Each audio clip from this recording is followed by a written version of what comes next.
Greetings, greetings, greetings, brothers and sisters. Welcome to another episode of Reconstructing Minds in partnership with Positive Lifestyle Management and Project Rights Endeavors. My name is Brother Shantario, aka Brother Midnight. Tonight, my co-host will be Fee Taylor of Positive Lifestyle Management, and tonight's awareness session will be on human rights. What goes into human rights? What is human rights? And how did it come about? This is a very serious issue that has been tormenting America, the United States of America, but not only just the United States, but the world at large. As you know, we've been having awareness sessions on Mr. Larry Hoover, hashtag free Larry Hoover now, in reference to his denial order for his motion. And we're going to tie in different things that deal with human rights, because human rights is a very big issue. The violations that comes from people that abuse our human rights as individuals. So tonight, me and my brother Fee Taylor will be breaking down what human rights is really all about. I'm going to let my brother Fee Taylor introduce himself, and we'll get straight into the awareness session. Thank you, brother. We always talk about civil rights, but we seldom talk about human rights. Civil rights is a domestic issue. This is what you're getting through your political system, your political process. Those are your civil rights. A civil rights is, like I said, it's a domestic issue, and other countries cannot get involved in another country's domestic situations. But when you start talking about human rights, that's when the world gets involved in an issue. That was one of the things that Malcolm X was speaking on, taking the United States to the World Court for a violation of our human rights. That became an issue because what it was going to do is open up the world, open up the United States so that the world can see the human rights violation that's occurring, that was occurring against us at that time, which is still occurring today. So human rights are way more important and way more valuable than civil rights, because civil rights can be taken away, or human rights can never be taken away from. So I'm gonna turn the mic back over to the host, Mr. Shantario Midnight. So let's go to work, bro. Okay, what are human rights? Some of us asked the question. So I'm going to break down to you what are human rights. Human rights are rights inherent to all human beings, regardless of race, sex, nationality, ethnicity, language, religion, or any other status. Human rights include the right to life and liberty, freedom from slavery and torture, freedom from opinion and expression, the right to work and education, and many more. Everyone, I repeat, everyone is entitled to these rights without discretion. So human rights is based on every individual within the world, not just a certain race or a certain creed. No matter where you are in the world, human rights are for every individual on the planet. Brother Fee, what's your definition of human rights? What's human rights to you?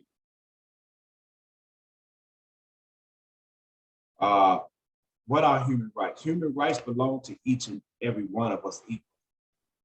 Human rights are standards that recognize and protect the dignity of all human beings. Human rights governs how individual human beings live in society with each other, as well as their relationship with the state and the obligation that the state have towards them. So you have inalienable rights as a man, as a human being, to be able to be free, to be able to have the pursuit of happiness and liberty and all these things. This is what you have as a human being. Exactly. Not just because of who you are, your sex, your race, your ethnicity, your color, or any of that. This is something that every human being are born with. These are God-given rights. Exactly. Exactly. And that's the most important thing that we need to know. So another thing we have to understand, no government, group, or individual has the right to violate another individual's rights. Keep that in mind now. No government, group, or individual person has the right to do anything that violates another's rights. And that's exactly what we need to understand as human beings. You know, everyone as individuals are entitled to human rights. Another aspect of human rights I want to talk about is international human rights law. International human rights law. It says, international human rights law lays down the obligations of governments to act in certain ways or to refrain from certain acts in order to promote and protect human rights and fundamental freedoms of individuals or groups. One of the great achievements of the United Nations is the creation of a comprehensive body of human rights laws, which in other words are called articles. And it says a universal and intentional protected code to which all nations can subscribe and all people can aspire. It says the United Nations has defined a broad range of internationally accepted rights, including civil, cultural, economic, political, and social rights. It has also established mechanisms to promote and protect these rights and to assist states in carrying out their responsibilities. It says the foundation of the body of law are the Charter of the United Nations, and the Universal Declaration of Human Rights was adopted by the General Assembly in 1945 and 1948, respectively. Anything you would like to add to that, Brother Fee? Well, what I can say is that you was given a lot of information back, just reading all that information. That's a lot of information. So based on our audience, the audience that we have, because we are trying to be the voice for the voiceless. What was all that saying? Basically, what was all that saying was every law that is a part of the Universal Declaration of Human Rights is basically for the individual. The government, in other words, can act in certain ways, but they cannot keep you from exerting your human rights as individuals. Okay, so if that be the case, why is the United States of America. I'm going to read this here. This comes from the Human Rights World Human Rights Group of events of 2019. It says, the United States continues to have the highest reported criminal incarceration rate in the world, with 2.2 million people in jails and prisons and another 4.5 million on probation and parole as of 2017. The latest year for which Bureau of Justice Statistics figures were available at time of writing. The figures show a slight decrease in the number of people incarcerated from 2016 to 2017, and a 10% decrease from a decade earlier. Okay, but still, the United States is still the highest incarcerating country in the world, with only 5% of the world population. It has 25% of the world prison population. So now, how do we combat these human rights violations? Because you isolated men and women and keeping them isolated for decades on top of decades on top of decades. And we know that humans are naturally social creatures. That's why the Creator, Allah, God, Jehovah, Yah, whatever you want to call the Creator, created man and woman so that they could be together. But when you isolate man and woman from one another, you isolate God's creation. You violate God's right of creation for man and woman to be together. Exactly. But you, in the same breath, this very country that say we believe in God, Yah, Allah, whatever your higher power may be, goes against the same principles that they say they stand upon. That's why we have such a massive incarceration rate like we do now. You know, you see it. You see it. You know, in our prison systems, you know, this recidivism is at an all-time high. The brothers, sisters, they get out, and I'm just not talking about Black people. I'm talking about as humans in general. This is not a race thing. What I'm talking about is when they get out and they haven't had the rehabilitative programs that they need, recidivism, which is going back to criminal lifestyle, criminal behavior, is at an all-time high, and they're in and out, in and out, in and out, in and out. But the ones who stay in isolation, they're the ones who have particularly no idea why they're being isolated. You know what I'm saying? You know, and what makes it so bad, this is a human rights issue. How you think isolating somebody is going to help them? What it does is it brings on other functions that within their minds, they start developing certain disorders mentally, and you know, they are destroyed, you know what I'm saying, from a mental aspect, and it shows through their behaviors.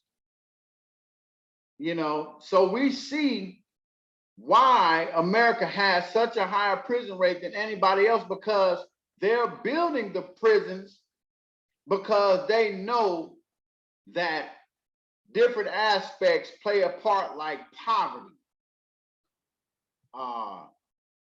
inequality. Those things play a pivotal point in this process of recidivism.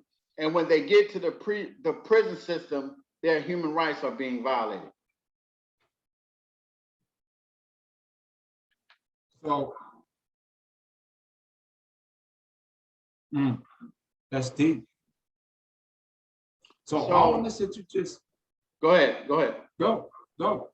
So in Mr. Larry Hoover's situation, here you have a man that has been in isolation for 25 years. 25 consecutive years. He's been locked up 48 years altogether, coming up on 48 years. But I'm talking about strong silence isolation for 25 years. And the only rehabilitative program that he has had has earned him from anywhere to 100 to 1,000 educational study hours, college courses. So can you imagine somebody being in isolation, strong isolation for 25 years? How would they respond? How would they be able to respond to the possibility of being free? And why has he been in isolation for so long? Because his human rights is being violated. In the prison that he's in ADX Florence, Colorado, Supermax. It's administrative detention.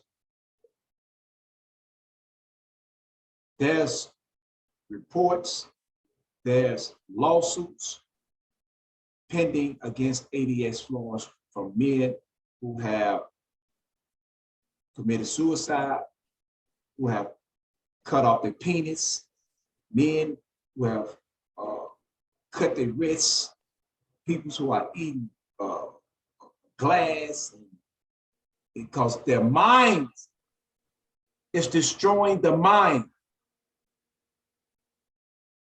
That's what isolation does. It destroys the mind. If the mind isn't strong, because humans, like I keep saying, are meant to be around other humans. Social creatures.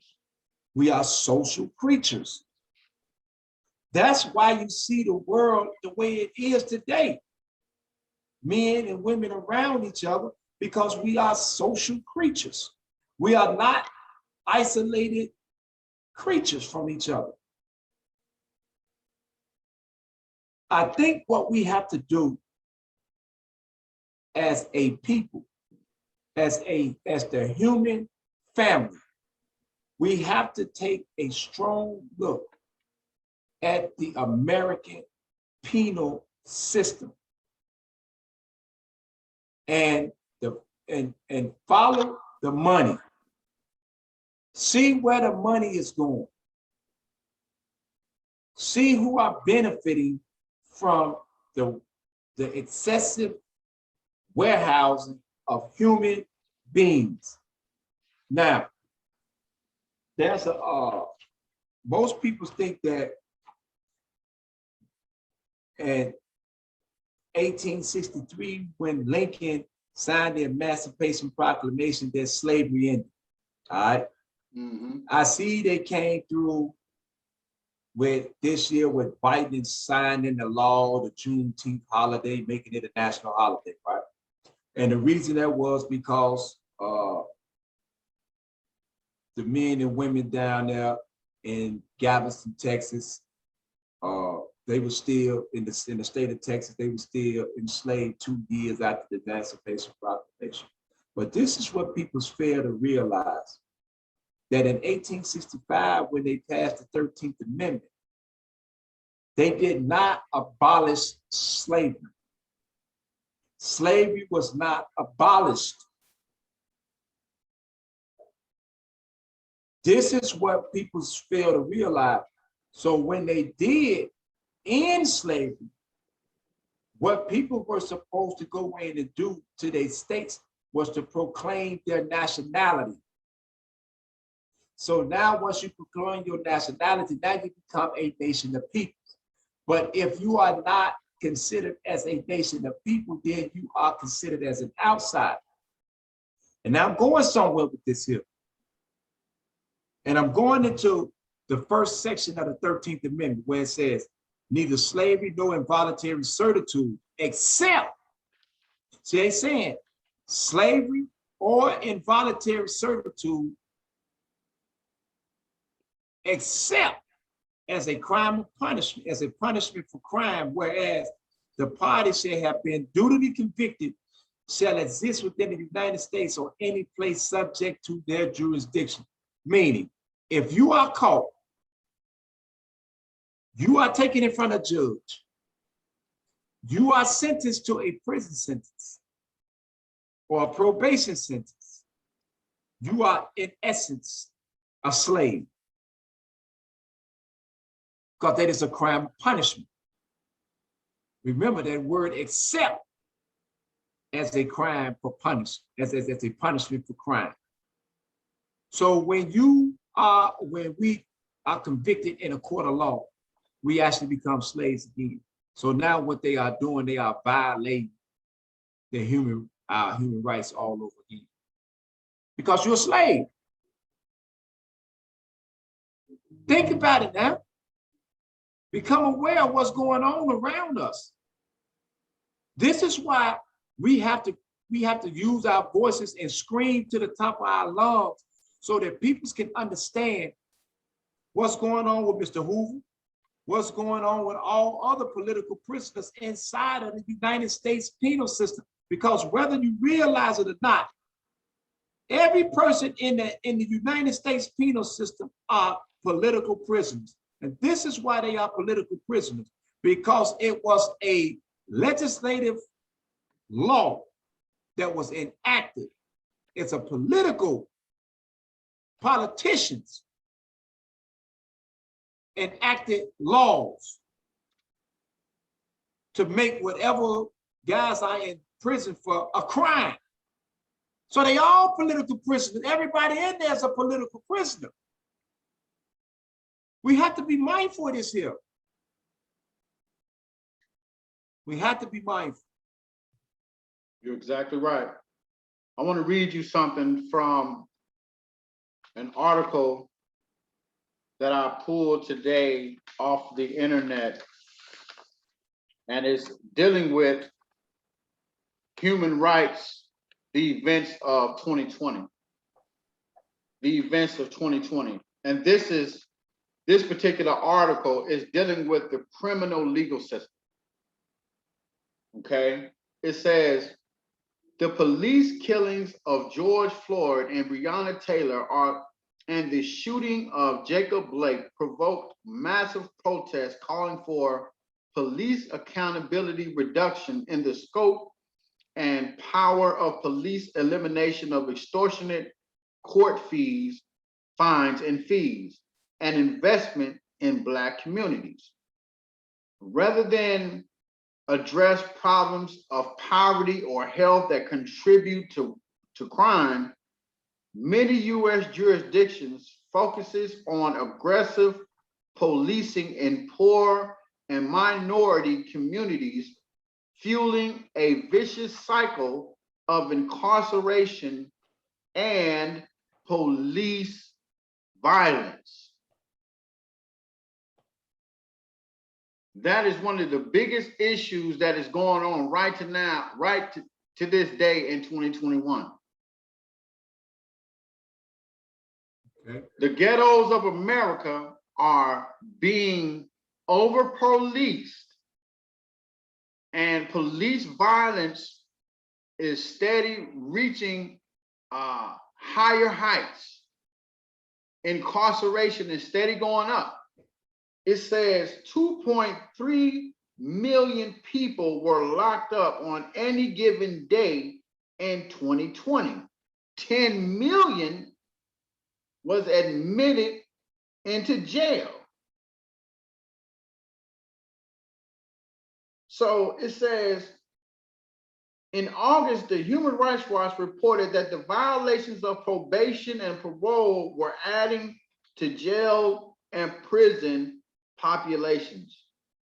Many people in the criminal legal system continue to face extortionate fines and fees, as well as bars to assessing public assistance, public housing, and the right to vote. And I say that to say all this. The criminal justice system, the criminal legal system that we are a part of today is a major issue in the violation of human rights that we face.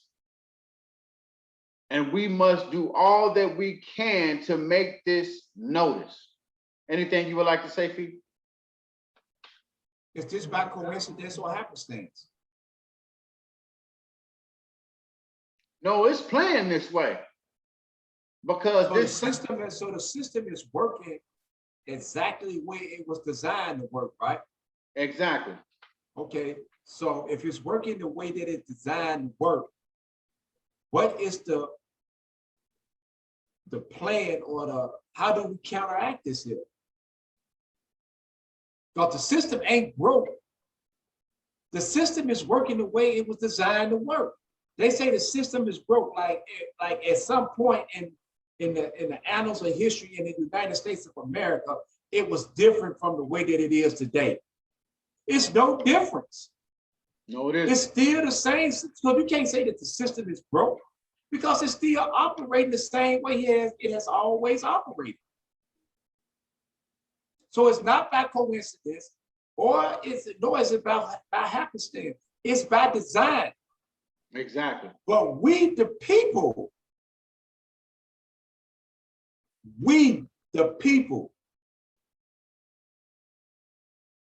can change this here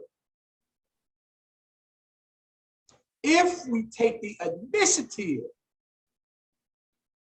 to stand up to do something about it. Initiatives cures ailments, destroys governments, and has been the main focus of our survival. That's the main cause of our survival today. Somebody taking the initiative. Somebody speaking out. This is what we have to do. That's exactly This is what we have to do. And That's the first exactly thing that what we have to do is speak up for Mr. Larry Hoover. Because we're seeing a grave injustice, a human rights violation taking place right before our eyes. We can see cruel and unusual punishment, which is a violation of the 8th Amendment. We see it.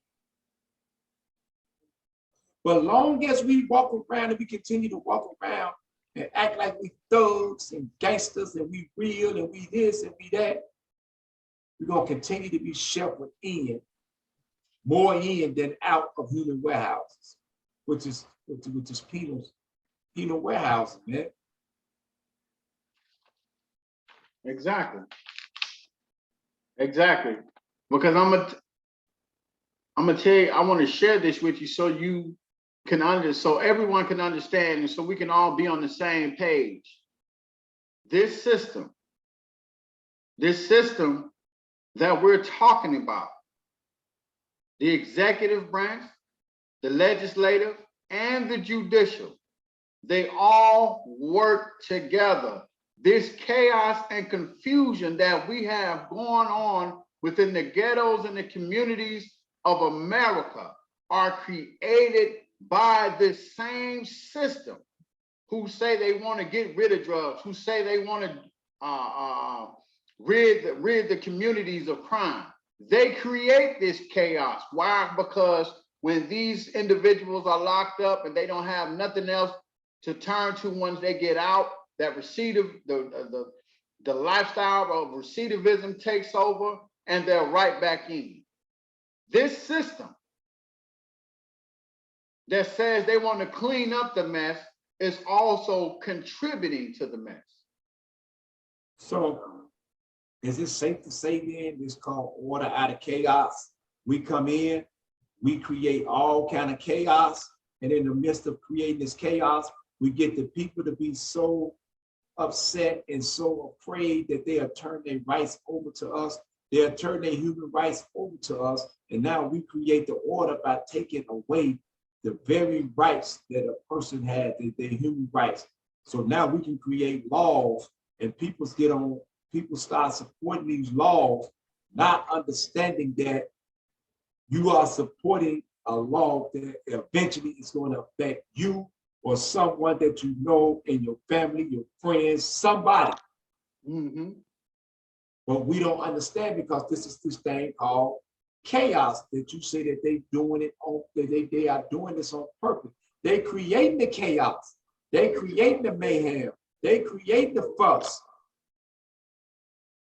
So that our peoples will get in the room or not pay attention to what they're doing. So how can a person pay attention when they're struggling to make their bills, to pay their bills? They ain't got time to sit down to watch C-SPAN and to follow and read all these newspaper articles and all these things. Because they're trying to pay a bill. They're not paying attention to all the laws that are being passed about this country. America is a nation of laws that only apply to the poor and the unfortunate. Exactly. Because that 1%,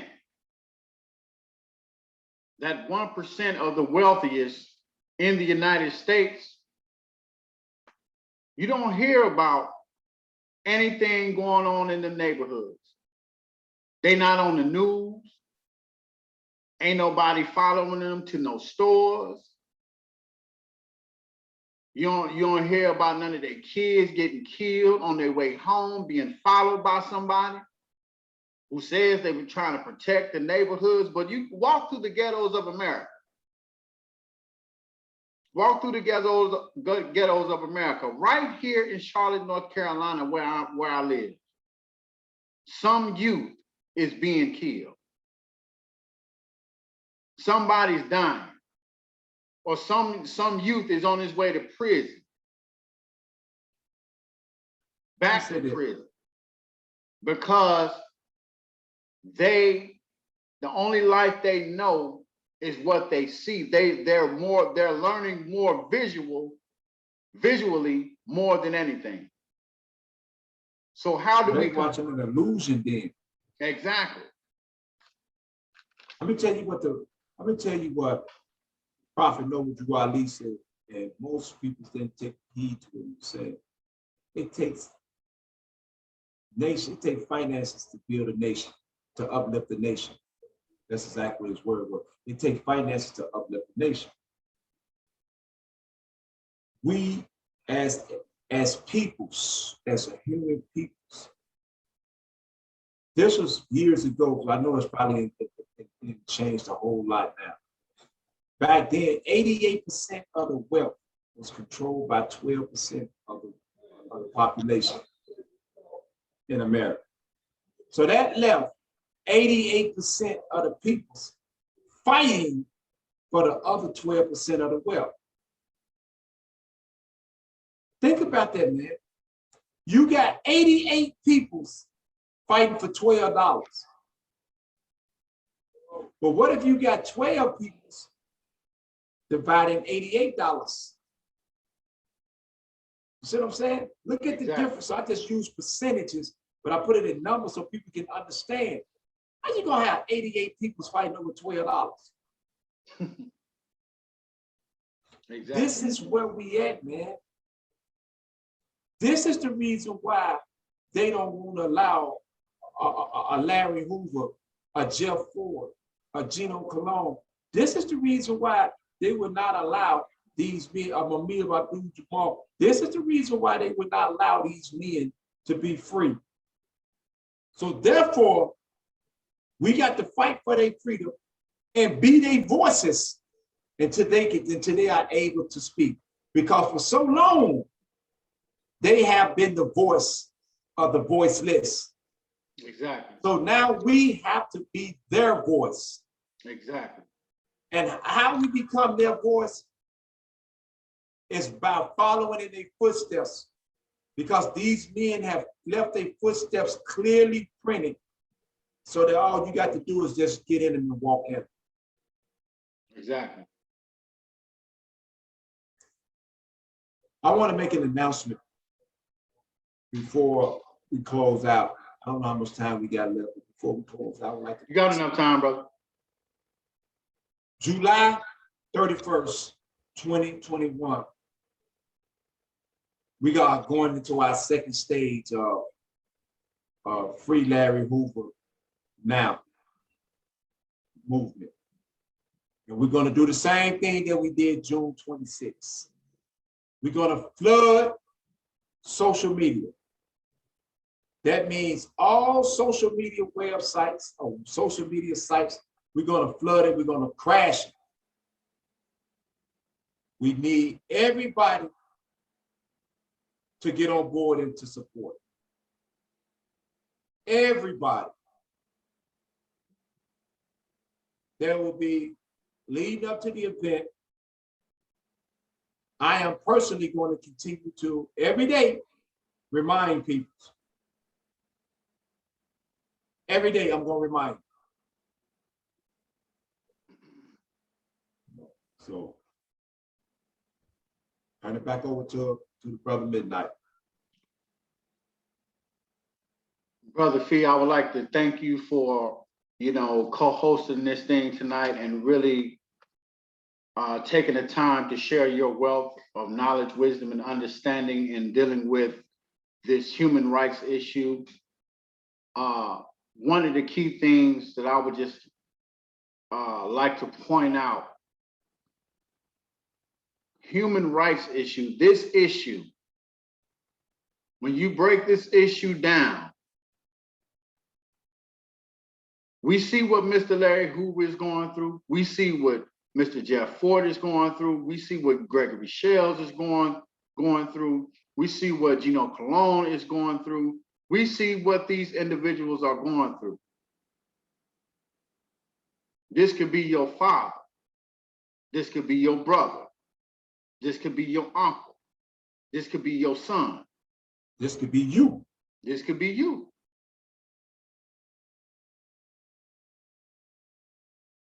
We have to continue to fight, brothers and sisters. This is just not about criminal justice. This is a human rights issue. These brothers have suffered for decades and decades in strong silence and extreme isolation from the world, without a single touch from their loved one. Stand for something, or either fall for anything. We've been falling for so long, it's time for us to stand. Because I'm gonna tell you something in reference to this human rights issue. In the last awareness session, I came from a teaching in the blueprint called Containment, the Unwritten Law. In reference to the unwritten law of containment, that very issue, that very problem begins the process of human rights violations for every individual who has ever been in trouble with the law. And with that, I say this has been another episode of Reconstructing Minds in partnership with Positive Lifestyle Management. My name is Brother Shantario, AKA Brother Midnight. That's my beloved brother Fee Taylor of Positive Lifestyle Management. And in the words of Mr. Larry Hoover, we will keep swinging at him. Keep swinging at him. You better say it again. You better say it. Keep swinging at them, brothers and sisters, until the day we see them free. May God bless you all. Have a good night. Peace.